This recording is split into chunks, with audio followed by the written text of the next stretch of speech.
Des spécialistes en psychologie ont écrit plusieurs articles et ont démontré que 75% de la population mondiale souffre d'une maladie qu'on appelle l'hypocondrie.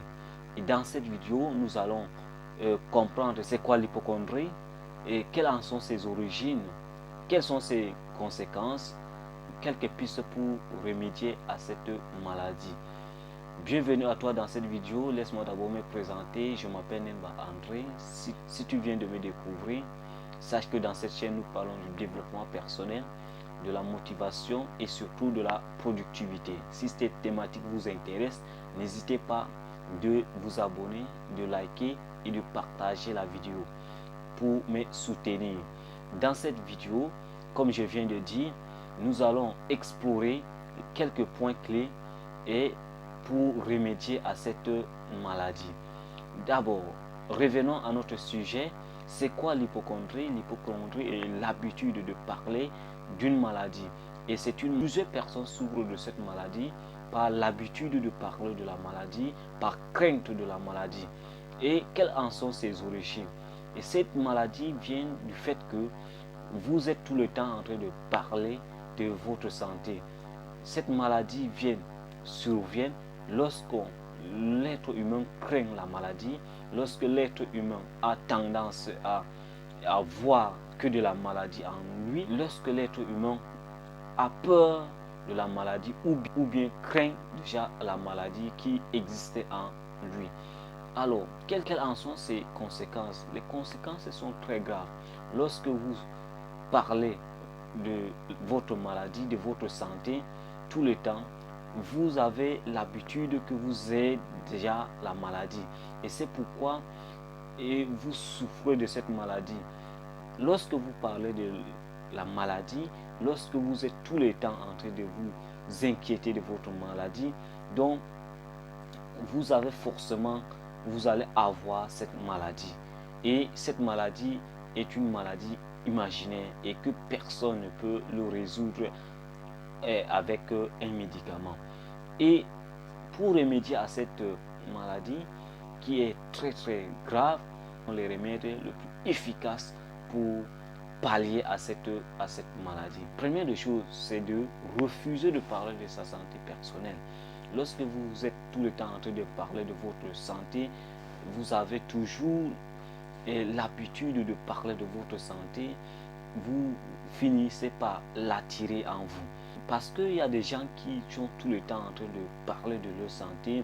Oh, je ne vais pas bien, je suis malade, je souffre de telle maladie, je fais ceci, et je suis malade.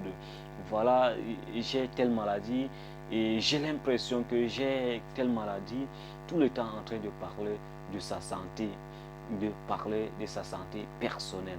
Donc, on dit souvent que lorsque vous vous concentrez sur quelque chose, et la chose s'amplifie.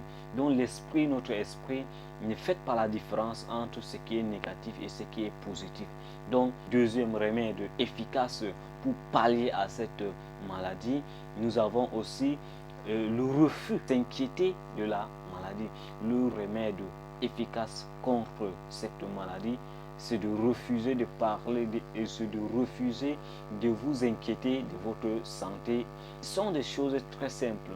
Lorsque vous avez l'inquiétude ou bien lorsque vous avez toujours l'inquiétude de parler de votre santé tout le temps, et si par exemple vous êtes malade déjà, vous toujours inquiet de votre santé, vous dites que voilà, je suis malade et je ne sais pas quand est-ce que je vais guérir, je ne sais pas, peut-être cette maladie peut déjà la fin de ma vie, vous n'avez plus l'espoir, vous chaque jour vous concentrez que sur la maladie et chaque fois que vous vous concentrez sur cette maladie, chaque fois que vous avez l'inquiétude de cette maladie, vous avez l'inquiétude de votre santé, vous finirez toujours par l'avoir. Donc, pour remédier à cela, vous devez refuser de vous inquiéter de votre santé. Pour revenir au troisième point clé, réjouissez de votre santé, quel qu'en soit, si vous êtes malade ou bien vous êtes en bonne santé, il faut toujours réjouir de sa santé. Même si c'est un simple rhume, vous devez réjouir, vous devez dire que bon, voilà, c'est tout juste un simple rhume, parce que c'est pas grave, tout simple la grippe, c'est pas grave. Donc c'est pourquoi vous devez toujours réjouir de votre santé. Ne vous inquiétez pas de votre maladie, ne vous inquiétez pas de votre santé, ne vous parlez pas de votre santé, mais réjouissez de votre santé. Vous êtes bon. Quand on vous pose la question, vous dites que je suis tellement, je vais super bien. Ça, j'ai un jour dit, lorsqu'on me demande comment je me porte, j'ai toujours l'habitude de répondre en me lançant un coup de poing dans la figure. C'est-à-dire que lui, pour démontrer à une personne qu'il est en bonne santé, il a l'habitude, il a tendance, il a envie de lui donner un bon coup de poing sur la face pour lui démontrer que je vais bien. C'est pourquoi vous devez toujours parler, vous devez toujours réjouir de votre santé, quel qu'en soit votre état, vous devez toujours réjouir de cela. Et quatrième élément pour remédier à cette bonus que je vous livre également, c'est de penser positivement. Penser positive, la pensée positive. La pensée positive est l'élément clé pour remédier à toutes ces inquiétudes, toutes ces maladies dont souffrent les gens, l'hypocondrie. Donc, l'hypocondrie, c'est une maladie imaginaire, une maladie que nous créons par nous-mêmes, une maladie qui nécessite pas l'extérieur, qui ne survient pas de l'extérieur, mais qui survient de l'intérieur.